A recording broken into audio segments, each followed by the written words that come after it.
গতকাল আসরের নামাজের সময় মসজিদে যাবার পথে সিদ্ধেশ্বরী মাঠ থেকে ঢাকা বিশ্ববিদ্যালয় ছাত্র দলের সাবেক সভাপতি ও কেন্দ্রীয় ছাত্র দলের সাবেক সহসভাপতি মাহিদুল হাসান হিরুকে সাদা পোশাকধারীরা মাইক্রোবাসে করে তুলে নিয়ে যায়।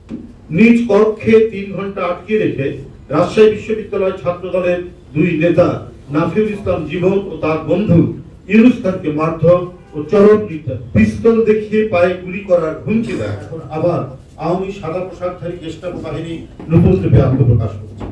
ছাত্র, যুবক, শ্রমিক, বুদ্ধিজীবী সহ অধিকার বঞ্চিত জনগণের উপর দমন, পীড়ন, অত্যাচার, বন্দি শিবির, মত প্রকাশের স্বাধীনতা হরণ, মিথ্যা মামলায় আটক, খুন, ধর্ষণ, শত শত মানুষের নিরুদ্দেশ হয়ে যাওয়া, উচ্ছেদের রাজনীতি আর সীমাহীন সন্ত্রাস অবাধে চলছে রাষ্ট্রের মদদে। নতুন করে গুম ও বিরোধী দলের উপর হিংস্র আক্রমণ প্রতিদিনের সংবাদে পরিণত হয়েছে। বন্ধুরা, লুণ্ঠনের রাজনীতি ও অর্থনীতি, দেউলিয়াপনার বাতাবরণ, বাংলাদেশ ব্যাংক নিজেকে আড়াল রাখা, বিধিনিষেধের বিপজ্জনক পরিস্থিতিতে মানুষের মনোযোগ ভিন্ন খাতে সরিয়ে দেওয়ার জন্য দেশময় অশান্তি টিকিয়ে রাখার কৌশল গ্রহণ করেছে দখলদার সরকার। নতুন করে ক্ষমতা করায়ত্ত করে নিজেদের সুবিধাভোগী শ্রেণী, আওয়ামী অলিগার্কির লুটপাট ও টাকা পাচারের লোমহর্ষক কাহিনী, ক্ষমতাসীনদের নিজে আর পরিবারের আর্থিকভাবে গুছিয়ে নেওয়ার ধান্দাতে সারা দেশ বিপর্যস্ত। আর তাই ডাকাতি আর লুটের সব অভিনব ঘটনা থাকতে আওয়ামী হিংস্রতার মাত্রা বৃদ্ধি পেয়েছে।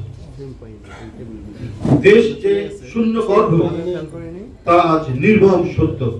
আবার নতুন করে গুমের সংখ্যা বৃদ্ধি পাচ্ছে। হামলা করে রক্তপাতের ধারা বইছে সর্বত্র। গতকাল আসরের নামাজের সময় মসজিদে যাবার পথে সিদ্ধেশ্বরী মাঠ থেকে ঢাকা বিশ্ববিদ্যালয় ছাত্র দলের সাবেক সভাপতি ও কেন্দ্রীয় ছাত্র দলের সাবেক সহসভাপতি মাহিদুল হাসান হিরুকে সাদা পোশাকধারীরা মাইক্রোবাসে করে তুলে নিয়ে যায়। যে গাড়িতে তাকে নিয়ে যাওয়া হয় তার নম্বর ঢাকা মেট্রো চ 52-1450। নিজ কক্ষে, এটি একটি ঘটনা যার এখনো কোনো হদিশ নাই। এখনো সবাই দেখেছে আইন শৃঙ্খলা বাহিনী, আমরা তার মাইক্রোবাসের নাম্বারটা বলতে বললাম, কিন্তু এখনো আইন শৃঙ্খলা বাহিনী তাকে তার পরিবারের সামনে হাজির করেনি, তার ঘোষণা দেয়নি। নিজ কক্ষে 3 ঘন্টা আটকে রেখে রাজশাহী বিশ্ববিদ্যালয় ছাত্র দলের 2 নেতা নাফিউল ইসলাম জীবন ও তার বন্ধু ইউনুস খানকে মারধর ও চরম নির্যাতন। আপনারা কালকে বিভিন্ন পোর্টালে, বিভিন্ন অনলাইনে এই ভয়ঙ্কর দৃশ্যটি, এই নির্মমতার দৃশ্যটি আপনারা নিশ্চয়ই দেখেছেন।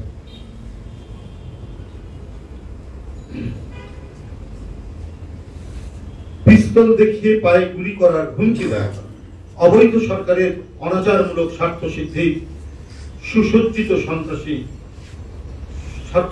জন্য সুসজ্জিত সন্ত্রাসী বাহিনীতে পরিণত করা হয়েছে ছাত্রলীগকে। ক্যাম্পাসে ক্যাম্পাসে এরা হিংস্র হায়নার মতো ঝাঁপিয়ে পড়ছে গণতন্ত্রমনা ছাত্রদের। এরা হামলা চালাচ্ছে সাধারণ মানুষের উপরও। জীবন জীবিকা সব কেড়ে নিঃস্ব, রিক্ত ও বিপর্যস্ত করছে। ছাত্রলীগ, যুবলীগ দেশের সবচেয়ে খতরনাক বিপদ হিসাবে আবির্ভূত হয়েছে।